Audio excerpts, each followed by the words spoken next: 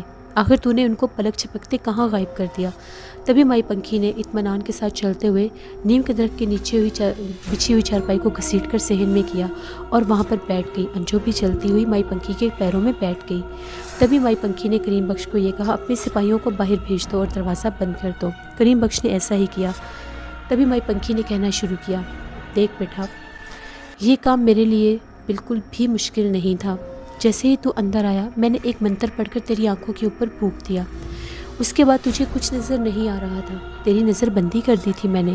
پھر جتنے بھی لوگ یہاں پر موجود تھے وہ سب جو تجھے اور تیرے سپاہیوں کو نظر نہیں آئے۔ پہلی بات تو یہ، میں یہاں پر کوئی غلط کام نہیں کرتی، میرے پاس بہت سے جادوگر آتے ہیں جو ہر اماوس کی رات کو آ کر اپنے منتر مجھے بتاتے ہیں اور ان کے جو مسئلے ہوتے ہیں میں وہ ٹھیک کرتی ہوں۔ اس کے علاوہ میرا اور کوئی کام نہیں۔ تجھے بھی اگر میری ضرورت ہوگی تو میں تیرا کام کروں گی۔ اس کا مطلب ہے کہ تو ایک جادوگرنی ہے؟ نہیں، میں جادوگرنی نہیں ہوں، میں جادوگرنی سے بھی اونچی چیز ہوں۔ ایک بات یاد رکھنا، اگر دوبارہ تم نے پولیس والا بن کے اس جگہ کا رخ کیا تو تمہیں نقصان بھی پہنچا سکتی ہوں۔ دیکھ مائی، تو مجھے ڈرانے کی کوشش کر رہی ہے، تو یہاں پر کالے جادو کے منتر پڑھاتی ہے، تو یہاں پر لوگوں کو اکساتی ہے، تو نے میرے ایک حوالدار کو قاتل بنا دیا۔ میں نے قاتل نہیں بنایا، وہ خود قاتل بنا تھا، تیری ہی اس میں کوئی چال تھی۔ اگر تو اس کو وہ سب نہ بتاتی تو اس کے ہاتھوں وہ قتل نہ ہوتے۔ میں تجھے زندہ ہی نہیں چھوڑوں گا، میں اس جڑ کو ختم کر دوں گا جو برائی پھیلاتی ہے، جو شر پھیلاتی ہے، میں تجھے گولی مار دوں گا۔ تبھی ایس ایچ او کریم بخش نے مائی پنکھی کے اوپر بندوق تان دی۔ مائی پنکھی نے یہ کہا، دیکھ بیٹا، تو میرا کچھ بھی نہیں بگاڑ سکتا، میں نے تجھے کہا نا، چپ چاپ یہاں سے چلا جا، یہی تیرے لیے بہتر ہوگا۔ نہیں مائی، اب تو میرے ہاتھ سے نہیں بچ سکتی، تو نے ساری سچائی خود اگلی ہے۔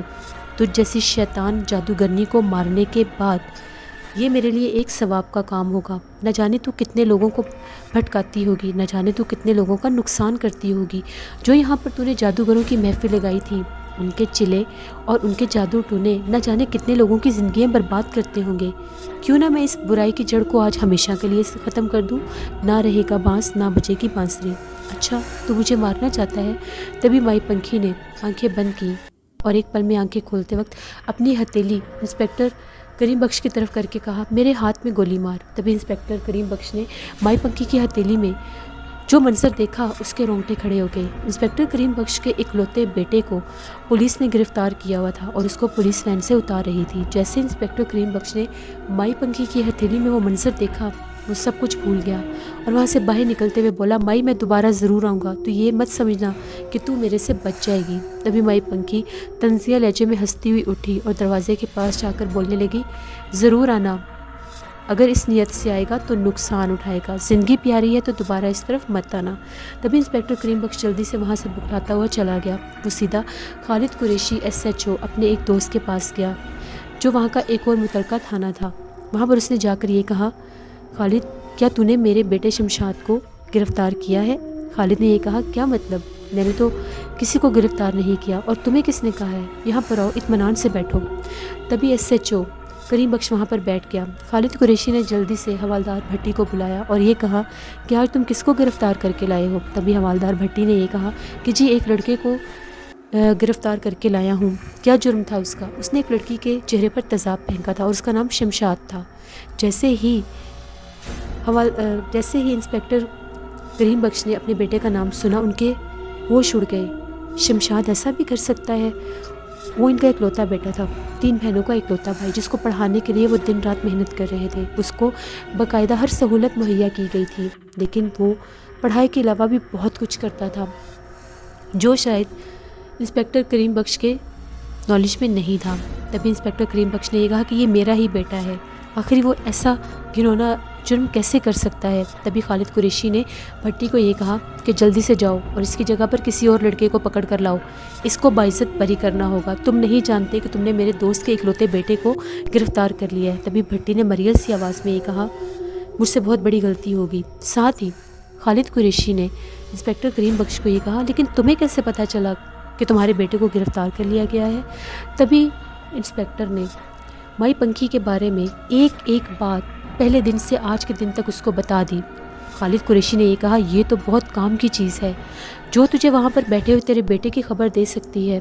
سوچ وہ ہمارے کس کس کام آ سکتی ہے، اس مائی کے ساتھ تو بنا کر رکھنی پڑے گی۔ تبھی ایک دم کے لیے جیسے ہی انسپکٹر کریم بخش نے اس بات کو سوچا تو وہ یہ کہنے لگے، بات تو صحیح ہے، یہ بڑے کام کی چیز ہے، اس سے ہم کام لے سکتے ہیں، تو ٹھیک ہے، کل ہم لوگ اس کے گھر چلیں گے، تبھی پتہ چلے گا کہ آخر یہ مائی کیا چیز ہے۔ ادھر جب عابر اندھیرے میں چلتا ہوا ایک ویران سڑک پر گزر رہا تھا تو ایک دم سے کسی کے ساتھ ٹکرایا۔ عابر نے جب غور کر کے دیکھنا چاہا تو وہ وہی فقیر تھا جو عابر کو ہسپتال کے باہر ملا تھا، جس کو عابر کے ابو نے صدقے کے طور پر 500 روپے دیے تھے، اور اس نے عابر کو دیکھ کر یہ کہا تھا کہ دنیا تیرا انتظار کر رہی ہے۔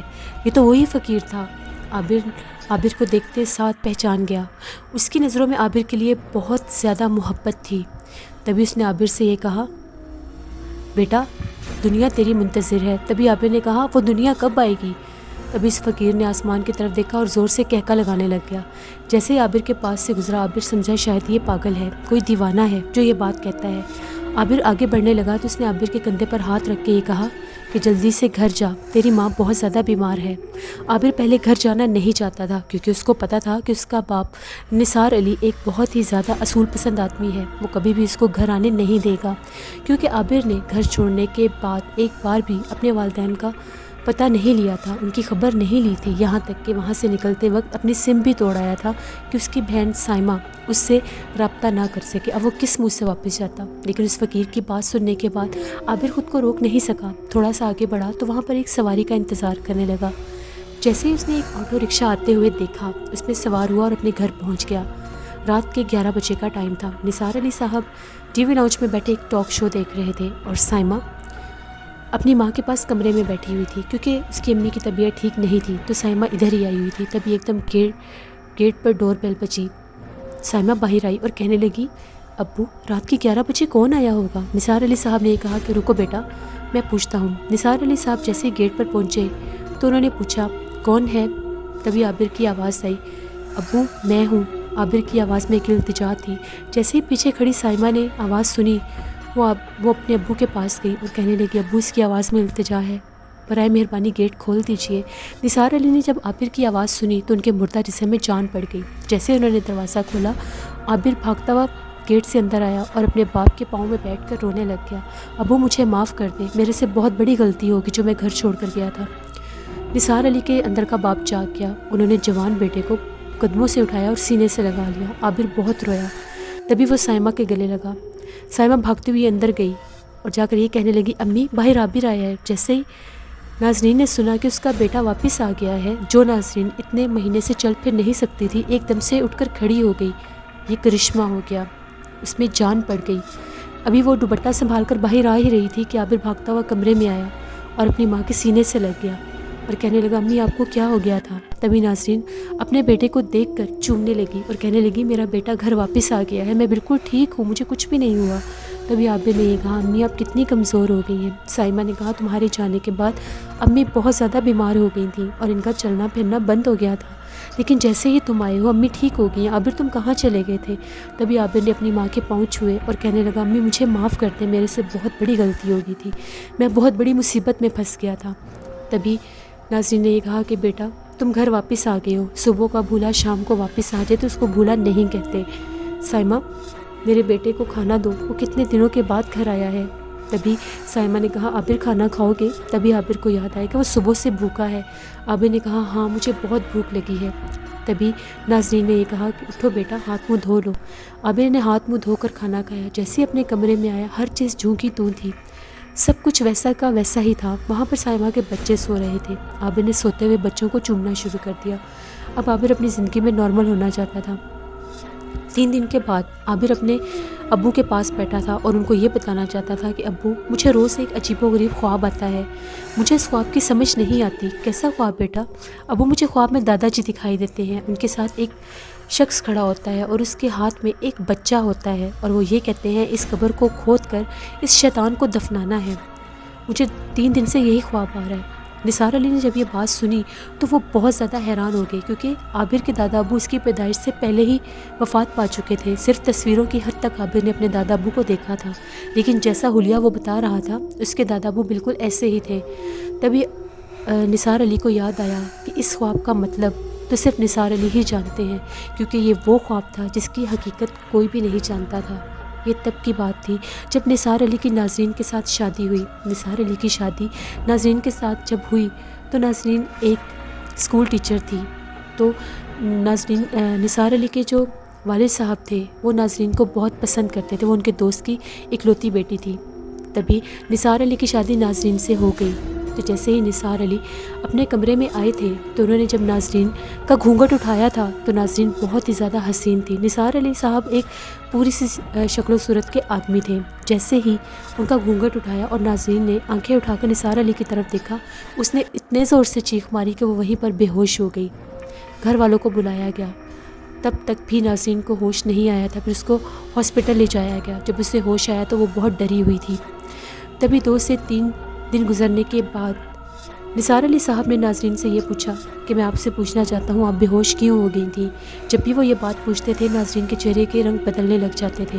نثار علی نے اس کا ہاتھ پکڑا اور پورے اعتماد سے پوچھا مجھے بتائیے آخر آپ کیوں بے ہوش ہوئی تھیں؟ آپ جو بھی کہیں گی، جتنی بھی تلخ حقیقت ہوگی میں سننے کے لیے تیار ہوں۔ تبھی ناظرین نے یہ کہا کہ اس دن جب آپ نے پہلی دفعہ میرا گھونگھٹ اٹھایا اور میں نے نظریں اٹھا کر آپ کی طرف دیکھا تو آپ کے پیچھے میں نے بہت ڈراونے چہرے والا بڑمانس بیٹھا دیکھا۔ اس کا چہرہ بہت ڈراونا تھا، اس کی آنکھیں بہت بڑی بڑی تھیں۔ اس کو دیکھنے کی دیر تھی کہ مجھے کچھ ہوش ہی نہیں رہا اور میں بے ہوش ہو گئی۔ نثار علی نے جب یہ بات سنی وہ بہت زیادہ حیران ہو گئے۔ انہوں نے یہ بات اپنے والد صاحب کو بھی بتائی، لیکن ان کو یہ لگا کہ شاید ناظرین کو کوئی وہم ہوا ہے۔ اسی طرح ایک دن نثار علی صاحب کی آنکھ کھلی، رات کے 2:30 بجے کا ٹائم تھا، تو انہوں نے دیکھا ناظرین بہت زیادہ سکون سے سو رہی تھی۔ نثار علی صاحب جیسے ہی اٹھے کچن میں گئے اور پانی پیا۔ اس کے بعد جب کمرے میں داخل ہوئے تو کیا دیکھتے ہیں کہ ناظرین وہاں پر ٹہل رہی ہے۔ ان کو بڑی تفتیش ہوئی کہ ابھی تو یہ بڑے پرسکون انداز میں سو رہی تھی، بڑی گہری نیند میں، بھلا یہ کیوں ٹہل رہی ہوگی؟ شاید اسے واش روم جانا ہو۔ جیسے نثار علی نے ابھی کمرے میں قدم ہی رکھنا تھا تو وہ کیا دیکھتے ہیں کہ ایک ناظرین بیڈ پر سوئی ہوئی ہے اور ایک ناظرین کمرے میں چکر کاٹ رہی ہے۔ یہ چیز دیکھنے کی دیر تھی، وہ بہت سخت ڈر گئے اور فوراً سے باہر نکل آئے، کمرے کا دروازہ بند کر دیا۔ 2 منٹ کے لیے ٹی وی لاؤنج پہ بیٹھے، گھر کے سبھی افراد سو رہے تھے۔ نثار علی صاحب نے یہ کہا کہ اتنی رات کو کسی کو ڈسٹرب کرنا ٹھیک نہیں، شاید میری آنکھوں کا وہم ہوگا۔ 5 منٹ کے بعد جب وہ کمرے میں واپس گئے تو وہاں پر ایک ہی ناظرین سو رہی تھی۔ ان کو یہ لگا کہ میرے ذہن میں شاید فطور آ گیا ہے، ایسا کیسے ممکن ہے؟ لیکن یہ ایک بار نہیں 2 بار ہو چکا ہے۔ ایک رات کو پھر ایسا ہی ہوا، ایک ناظرین سو رہی تھی اور ایک ناظرین بالکل نثار علی صاحب کے پاس کھڑی تھی۔ جیسے ہی نثار علی صاحب نے 2 منٹ کے لیے اپنی آنکھیں بند کی تو پاس کھڑی ناظرین غائب ہو گئی۔ نثار علی صاحب ڈر کے کمرے سے باہر آ گئے تو ایک ناظرین کمرے سے باہر نکلی۔ نثار علی صاحب نے جب دیکھا تو گھبرا گئے۔ ناظرین نے ان کے پاس آ کر یہ پوچھا کہ آخر آپ اتنے پریشان کیوں ہیں، کیا ہوا، اتنی رات کو باہر کیا کر رہے ہیں؟ آپ کو کمرے میں نہیں دیکھا تو میں باہر آ گئی۔ تبھی نثار علی صاحب نے اس کو ساری بات بتائی تو اس نے ہنس کر یہ کہا کہ ابھی میں آپ کو 2 نظر آ رہی ہوں؟ نثار علی صاحب نے کہا نہیں، اب تو تم ایک ہی ہو۔ اب آئے دن یہ کام شروع ہو گئے۔ اسی طرح سے ناظرین جیسے اسکول ٹیچر تھی، ایک دفعہ وہ اسکول میں پڑھا رہی تھی، آج کا پیریڈ وہ دوسری منزل پر لے رہی تھی۔ جیسے ہی وہ کلاس سے نکلی سارے بچے سیڑھیوں سے اتر چکے تھے۔ جیسے ہی ناظرین ابھی 3-4 سیڑھیوں سے نیچے اتر رہی تھی، اس کو ایسا لگا کہ اس کے پیچھے بھاگتا ہوا کوئی سیڑھیوں سے آ رہا ہے۔ جیسے ناظرین نے گردن گھما کر پیچھے دیکھنا چاہا تو اس کو بہت زور سے کسی نے سیڑھیوں سے دھکا دے دیا اور اس کے گھٹنے پر بہت زیادہ چوٹ لگی۔ جب وہ گھر واپس آئی تو اس نے یہ بات سب گھر والوں کو بتائی۔ اس کی طبیعت بہت سخت خراب تھی۔ دوائیوں کے ساتھ ناظرین کے گھٹنے کا زخم تو ٹھیک ہو گیا، لیکن وہ درد اس حد تک بڑھ گیا کہ وہ چلنے پھرنے سے ہی آوازار ہوگی۔ اب اس نے اسکول سے چھٹیاں لے لیں کیونکہ وہ چل پھر نہیں سکتی تھی۔ تبھی ایک دن نثار علی صاحب نے اپنے والد صاحب کو یہ کہا کہ پروفیسر کہ ابو پلیز آپ پروفیسر جاوید صاحب سے بات کریں، ان سے کہیں کہ اس بارے میں کوئی نظر ثانی کریں۔ پروفیسر جاوید صاحب بہت علم رکھتے تھے اور نثار علی صاحب کے والد کے بہت اچھے دوست بھی تھے، جس پر ان کا یہ کہنا تھا کہ ٹھیک ہے بیٹا، میں نے 2 سے 3 دفعہ ان سے بات کی ہے، میں دوبارہ بات کروں گا۔ اس سے پہلے کہ وہ بات کرتے اگلی ہی صبح پروفیسر صاحب ان کے گھر آ گئے۔ جیسے نثار علی صاحب نے پروفیسر صاحب کو دیکھا ان کی خوشی کی کوئی حد نہیں تھی۔ تبھی پروفیسر صاحب نے یہ پوچھا برخوردار تمہارے والد صاحب گھر پر ہیں؟ تبھی نثار علی صاحب نے یہ کہا کہ جی آپ آ جائیے۔ ان کو ڈرائنگ روم میں بٹھایا گیا۔ تبھی ایک دم سے پروفیسر صاحب نے یہ کہا کہ جاؤ بیٹا ایک گلاس میں پانی لے کر آؤ۔ وہ پانی لے کر آئے۔ جیسے نثار علی صاحب پانی لے کر آئے، پروفیسر صاحب نے اس کو پڑھ کر دم کیا اور یہ کہا کہ آپ کی بہو کہاں پر ہے؟ جس پر نثار علی صاحب نے یہ کہا کہ وہ چل پھر نہیں سکتی، وہ کمرے میں ہے۔ اچھا بیٹا کوئی بات نہیں، ابھی ٹھیک ہو جائے گا۔ انہوں نے پانی دم کر کے دیا اور نثار علی صاحب کو یہ کہا کہ یہ جا کر ہماری بہو کو پلا دیں، اس کے بعد وہ خود چلتی ہوئی یہاں پر آئیں گی۔ جس پر نثار علی صاحب نے کہا کہ جی ٹھیک ہے۔ وہ دم کیا ہوا پانی لے کر ناظرین کے پاس گئے اور جا کر یہ کہنے لگے ناظرین یہ پانی پی لو۔ ناظرین نے ایک نظر پانی کو دیکھا اور کہنے لگی یہ کیسا پانی ہے؟ تبھی نثار علی صاحب نے یہ کہا کہ اس کو پی لو، یہ پانی دم کیا ہوا ہے، ابو کے دوست ہیں پروفیسر صاحب، انہوں نے دیا ہے۔ جیسے ناظرین نے پانی پیا اس کے چہرے پر ایسے تاثرات تھے جیسے اس کی درد ختم ہو رہی ہے۔ تبھی ایک دم سے وہ اٹھی، اس کے گھٹنے کی درد بالکل ٹھیک ہو گئی تھی۔ اس نے سر پر دوپٹہ لیا اور یہ کہنے لگی آئیں میں ان کے پاس خود چلتی ہوں۔ تبھی ناظرین نثار علی صاحب کے ساتھ ڈرائنگ روم میں گئی اور جا کر پروفیسر صاحب کو سلام کیا اور وہاں پر بیٹھ گئی۔ پروفیسر صاحب ناظرین سے پوچھا بیٹا کیسی ہیں آپ؟ تبھی ناظرین نے یہ کہا کہ جی میں بالکل ٹھیک ہوں۔ تبھی ناظرین نے وہ ساری بات بتائی جو اس نے پہلی رات یہاں پر دیکھی تھی۔ اس کے بعد جو کچھ نثار علی صاحب نے دیکھا وہ سب بھی بتا دیا گیا۔ تبھی پروفیسر صاحب نے ناظرین سے یہ پوچھا بیٹا آپ کو سمندر بہت زیادہ پسند ہے؟ جی بہت پسند ہے۔ آپ سمندر پر جاتی ہیں؟ جی بالکل جاتی ہوں۔ تبھی ناظرین نے کہا شادی سے پہلے اپنی فیملی کے ساتھ میں ساحل سمندر ہاکس بے پر گئی تھی۔ جیسے ہی پروفیسر صاحب نے یہ بات سنی وہ مسکرائے اور کہنے لگے بیٹا ٹھیک ہے اب آپ اندر جائیے۔ تبھی ناظرین اٹھ کے وہاں سے چلی گئی۔ نثار علی صاحب بھی اس کے ہمراہ موجود تھے۔ تبھی پروفیسر صاحب نے یہ کہا کہ جناب کچھ باتوں کے لیے وقت درکار ہوتا ہے، یہ ہماری بہو کا مسئلہ تھا، اس لیے اس پر زیادہ غور و فکر کرنا تھا۔ اب میں آپ کو بتاتا ہوں کہ یہ سب کیا ہو رہا ہے اور یہ سب کیوں ہو رہا ہے۔ جس سے اب آگے آپ لوگ دیکھیں گے کہ عابر کو جو خواب آ رہا ہے اس کا تعلق عابر سے کیوں ہے۔ وہ تو عابر کی پیدائش سے پہلے کی بات ہے۔ آخر ناظرین کے ساتھ جو جن موجود تھا، جو اس کو نظر آیا تھا، اور نثار علی صاحب کو ناظرین جو ایک سے زاہد دکھائی دیتی ہیں، اس کا کیا مطلب ہے؟ کیا عابر اپنی مدد کے لیے مائی پنکھی کے پاس جائے گا اور وہاں پر انجو اس کے ساتھ ملے گی؟ یہ سب کچھ جاننے کے لیے آپ لوگوں کو دیکھنی پڑے گی مسکن کی اگلی ایپیسوڈ، جو میں آپ لوگوں کے لیے کل لے کر آؤں گی۔ آپ سب کو یہ ناول بہت زیادہ پسند آ رہا ہے، مجھے بھی یہ ناول بہت زیادہ پسند آ رہا ہے۔ اسی طرح سے اپنا فیڈ بیک دیتے رہیں، اور جن لوگوں نے ابھی تک ہارر اردو سینٹر کو سبسکرائب نہیں کیا، ہارر اردو سینٹر کو سبسکرائب کریں۔ اس چینل پر اسی طرح سے بہت اچھے ناولز میں آپ لوگوں کے لیے لے کر آتی رہوں گی۔ Thank you for watching, stay blessed, اللہ نگہبان۔